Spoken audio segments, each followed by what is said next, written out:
would you tell me a little bit about what drove you to do this? Yes,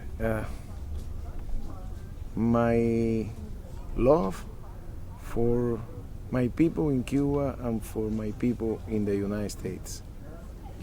I am the son of two nations. I have lived half of my life in Cuba, half of my life in the United States.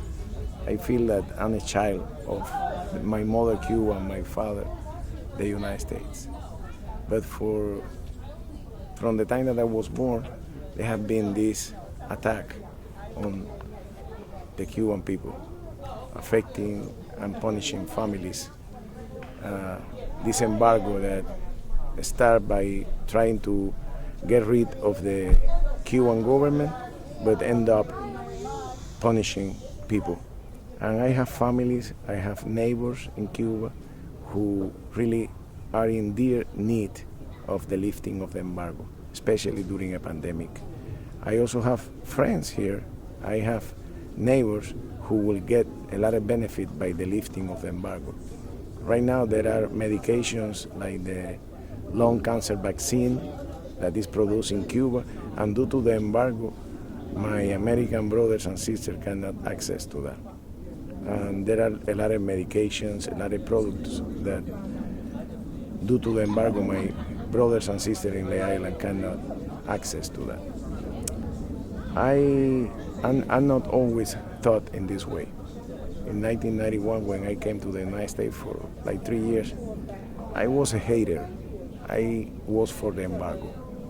I was under so much propaganda and misinformation in Miami that I just saw this perspective full of hate.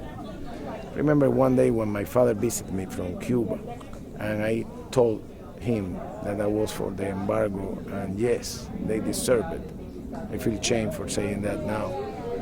But he said, son, you are not like that. That's not you. Those are your brothers and your sisters. Think about it.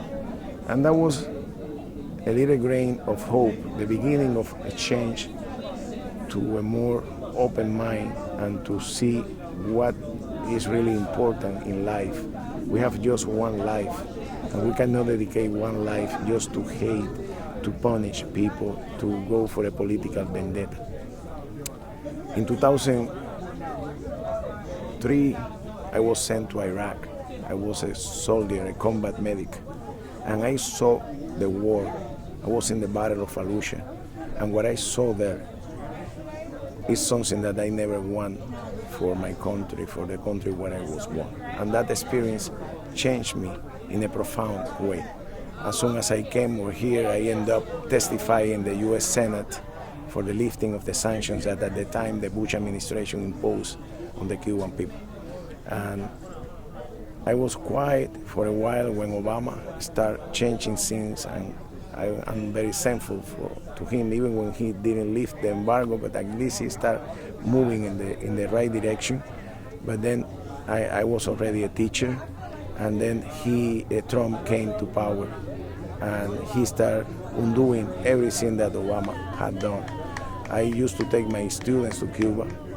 In 2 years, I took my students 6 times to Cuba, a group of 40 students, and I could see what the building of bridges of love is, how people can learn from each other, how Cubans can learn from Americans, from communities, and how Americans can learn from Cuba. And that gave me a lot of hope that the future was and is going to be great. But then Trump came and he started doing everything, and for a while I contemplate the idea of not saying anything and saying, you know what, better to be quiet, because when you take this position, you have to face a lot of hate from haters, from the status quo.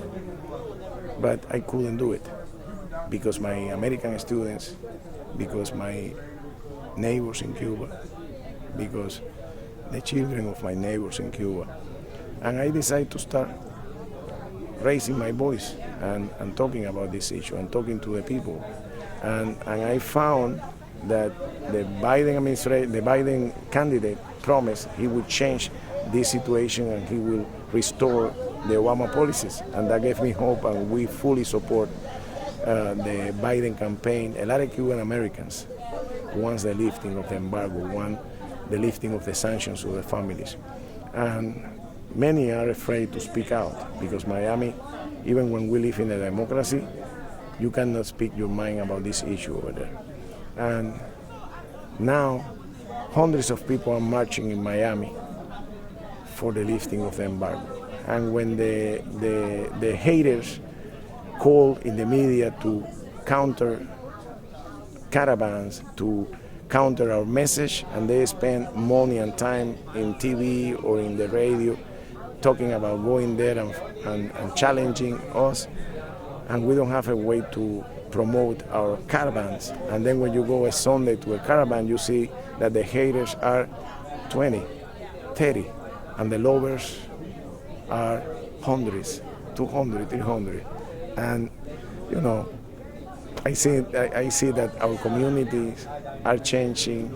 America is learning about this injustice, and that's why I did it. I think that this is a motive, the main reason of my life right now. I think that I won't stop until I see the end of the embargo, and I'm sure that I'm gonna see in my lifetime. And if I don't see in my lifetime, then I will resurrect sometime and I will fight again. I'm very full of hope because we already have 62 years less, meaning that we don't have to lose 62 years. The future is great, and we are gonna end it. What has been the hardest thing for you on this journey? The hardest thing for me, it could be the hate. We were attacked in the middle of Florida by a truck driver coming next to our RV when we were picking up one of our pilgrims, and he started telling me things at 60 miles per hour with a tractor trailer, with a camera, communist, and I fear for my life, for the life of the people who were with me in the van, in the RV, for his own life, for the life of the people on the road. And that was a sad moment. That was a sad moment because I see what hate, what misinformation can do on people. And this person is a victim also, victim of all this misinformation, all these lies, defamations.